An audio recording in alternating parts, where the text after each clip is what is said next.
நண்பர்கள் அனைவருக்கும் வணக்கம். இன்னைக்கு நம்ம இந்த வீடியோல யூபிஐ பயனாளர்களுக்கு மிக முக்கிய புதிய தகவல் வெளியாகி இருக்கு. ஸோ அதை பத்தி தான் இப்ப நம்ம பார்க்க போறோம். நமது அன்றாட வாழ்வில் முக்கிய அங்கமாக மாறியுள்ள யூபிஐ பேமெண்ட் முறையில் புதிய மாற்றங்கள் கொண்டு வரப்பட்டுள்ளன. குறிப்பாக பாதுகாப்பு காரணங்களுக்காக நீண்ட காலமாக பயன்படுத்தப்படாமல் இருக்கக்கூடிய செயலற்ற ஐடிகளை முடக்க அரசு திட்டமிட்டுள்ளது. மேலும் கடினமான நடைமுறையாக இருந்த ஆட்டோபே கேன்சலேஷன் எளிமையாக்கப்பட்டுள்ளது. அதே போல இனி பரிவர்த்தனைகள் 10 வினாடிகளுக்குள் முடிந்துவிடும் எனவும் கூறப்படுகிறது.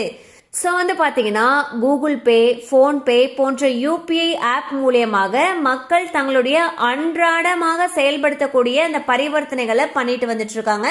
அந்த வகையில இந்த யூபிஐ பேமெண்ட்ல நிறைய விஷயங்களை புதுசா கொண்டு வந்திருக்காங்க. அதுல என்ன சொல்லியிருக்காங்கன்னா, நீண்ட காலமாக யூஸ் பண்ணப்படாம இருக்கக்கூடிய அந்த யூபிஐ ஐடிகளை முடக்கிறதுக்கு முடிவு செஞ்சிருக்காங்க. அது மட்டும் இல்லாம இனி ஆட்டோபே கேன்சலேஷன் ஈஸியா பண்ணிடலாம்னு சொல்லியிருக்காங்க. அண்ட் சீக்கிரமாவே அந்த டிரான்சாக்ஷன்லாம் நடந்துரும் சொல்லியிருக்காங்க.